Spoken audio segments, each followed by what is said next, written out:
என்ன, பாவங்கள் என்னென்னு ஒரு வெள்ளை பேப்பர் கொடுத்து எழுத சொன்னால் நீங்கள் நிறைய எழுதலாம். இதையெல்லாம் நான் ஜெயிக்க, மேற்கொள்ள, ஒரு இனி நான் அல்ல என்கிற ஒரு மறுரூபமான வாழ்க்கை வாழ என்ன செய்ய?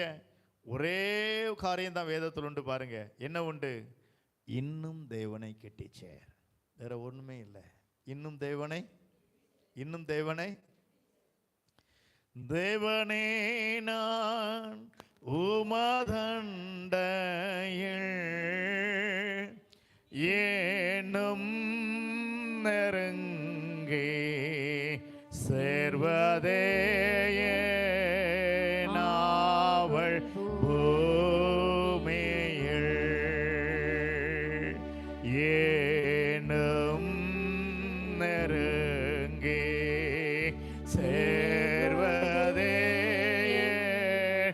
அவள் பூமிகள்.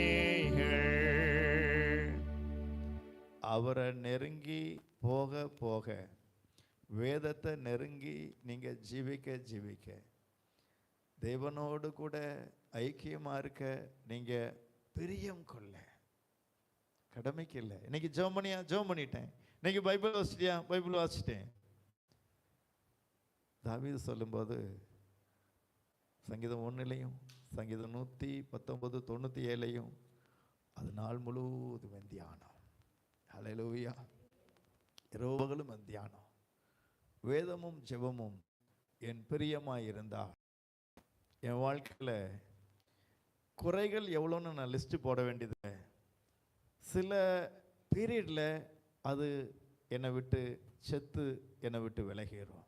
ஹல்லேலூயா. அது உங்களுக்கே தெரியாது.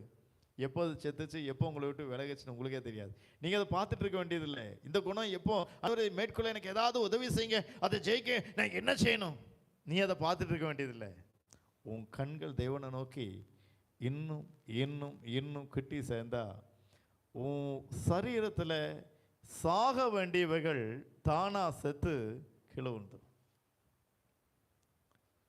ஒரு விமானம் பறக்க தொடங்குச்சு. கொஞ்ச நேரத்தில் கண்ட்ரோல் ரூமுக்கு விமானி ஃபோன் பண்ணுறார். விமானத்தை ஏதோ ஒரு பெரிய எலி உள்ள இருக்கு. விமானத்துக்குள்ள இல்லை, கீழே அந்த மெக்கானிசம் இருக்கக்கூடிய இலையில ஏதோ அந்த காட்டுல உள்ள ஏறிச்சு. அது நல்லா ஏதோ ஒரு கொறிக்கக்கூடிய சத்தம் கேட்குது, கரக்குன்னு சத்தம் கேட்குது. இப்போ தடையை தாண்டி கடல் மட்டத்து மேலே நாங்கள் பறந்துட்டு இருக்கிறோம். திரும்பி வர்றதுக்கு சிரமம். நாங்கள் என்ன செய்ய? பக்கத்தில் லேண்ட் ஆகிறதுக்கு எந்த இடம் இல்லை, அபாயகரமான ஒரு சூழ்நிலை இருக்கிறோம். கீழே கேட்டாங்களாம், அது ஏதாச்சும் ஒயரை டிஸ்கனெக்ஷன் பண்ணிடுச்சுன்னு திரையில் காட்டுதா? இல்லை இல்லை காட்டல, ஆனால் கொறிக்கிற சத்தம் கேட்குது, இனி எந்த டிஸ்கனெக்ஷனும் ஆகலை. அவர் சொன்னாராம், இப்போ எத்தனாயிரம் அடியில் பறந்துட்டு இருக்க? 10,000 அடியில் பறந்துட்டு இருக்கான். கீழே விழுந்தா ஒரு எலும்பு கூட மிஞ்சாது பாரு. கடந்த நாட்களில் பாம்பேயில் அந்த துணை முதலமைச்சர் விழுந்தாரில் பாருங்கள், எவ்வளோ தூரத்துலேருந்து அந்த விமானம் விழுந்துச்சு பாருங்கள். ஜஸ்ட் ஒரு 10 அடி தூரம், இறங்குற இடத்துலேருந்து விழுந்துச்சு, அவ்வளோதான், தூள் தூளாக போயிடுச்சு பாருங்கள். 10,000 அடியில் தூரத்தில் பறந்துட்டு இருக்கான். கண்ட்ரோல் ரூம்லேருந்து பதில் வந்துச்சு, உன்னோட உயரத்தை 20,000 அடியாக உயர்த்து. இவங்க நினச்சிட்டாங்க ஏதாவது பக்கத்தில் லேண்ட் பண்ண சொல்லுவாங்கன்னு. ஆனால் அவங்க சொல்கிறாங்க இன்னும் 10,000 அடியை உயர்த்து. உனக்கு புரியல, ஒட்டுக்கா தூக்கி ஒன்றா உள்ளன்னு ஆசைப்படுறான் போல இருக்கு. வேறு வழி இல்லை, கண்ட்ரோல் ரூம் சொல்கிற எடுத்த வேணும். மேலே 20,000 அடிக்கு தூக்குனா இப்போ சத்தம் கேட்குதா? கேட்குது. 30,000 அடியாக உயர்த்து உன் ஹைட்டை, பறக்கக்கூடிய ஹைட்டை எவ்வளோ உயர்த்து? 30,000 அடியாக உயர்த்து. இப்போ கேட்குதா? கொஞ்சம் குறைஞ்சிருக்கு. மீண்டும் தங்கல் வந்துச்சு, 40,000 அடியாக உயர்த்து. விமானத்துடைய ஹைட்டை, பறக்கக்கூடிய ஹைட்டை எவ்வளோ உயர்த்து? 40,000 அடி உயர்த்து. கொஞ்சம் குறைஞ்சிருச்சு, 50,000 அடியாக உயர்த்து. எப்பா, இதுதான் உச்சகட்ட பறக்கக்கூடிய ஹைட் பாருங்க. 50,000 அடி உயர்த்து. உயர்த்திட்டாங்க. இப்போ கேட்டாராம், சத்தம் கேட்குதா? கேட்கல, சத்தம் கேட்கல. அவங்க சொன்ன ஆலோசனை என்ன தெரியுமா?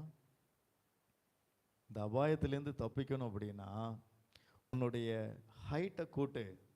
ஒரு சர்டன் பீரியடு தாண்டின பின்னாடி அங்கே ஆக்சிஜன் சஃபகேஷன் உண்டாகும். அந்த இடத்துல எலி என்ன செய்யும்? தானா செத்து போயிடும். தானா செத்து போயிடும். அது குறித்து நீ ஒரி பண்ண வேண்டியதில்லை. எந்த இடத்துல இருக்கு, எப்படி என்ன செய்யும், ஒன்றை குறித்து ஒரி பண்ண வேண்டியதில்லை. உன் உயரத்தை கூட்ட கூட்ட கூட்ட கூட்ட சில தேவையில்லாத உன்னை வேதனைப்படுத்தக்கூடிய, உன்னை கீழே இழுக்கக்கூடிய, உன்னை டெமாலிஷ், உன்னைய அழிக்க காரணமாக இருக்கக்கூடியவைகள் தானா செத்து போயிடும். சுகமாக பறந்தாங்களாம், சமாதானமாய் போய் சேர வேண்டிய தேசத்துக்கு போய் சேர்ந்தாங்களாம். உன்னோட வாழ்க்கையில் இதை விட முடியல, அதை விட முடியல, ஒரே ஒரு ஆலோசனை, உன் ஜெப நேரத்தை கூட்டு, உன் வேத தியானத்தை கூட்டு, தேவனோடு கூட இருக்கக்கூடிய நேரத்தை கொஞ்சம் கூட்டிக்கொள்.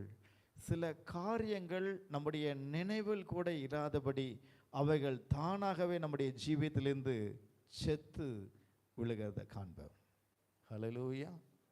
நம்மளை விட்டு விலகிறோம். அதுக்கு பலன் இல்லை. பரிசுத்தத்துக்கு பலன் உண்டு. ஹல்லேலூயா. பாவத்துக்கு பலன் இல்லை. எது பலன் உண்டா? பரிசுத்தத்துக்கு பலன் உண்டு. ஹல்லேலூயா. முதலாவது பார்த்தோம், சிலுவையில் ஒவ்வொரு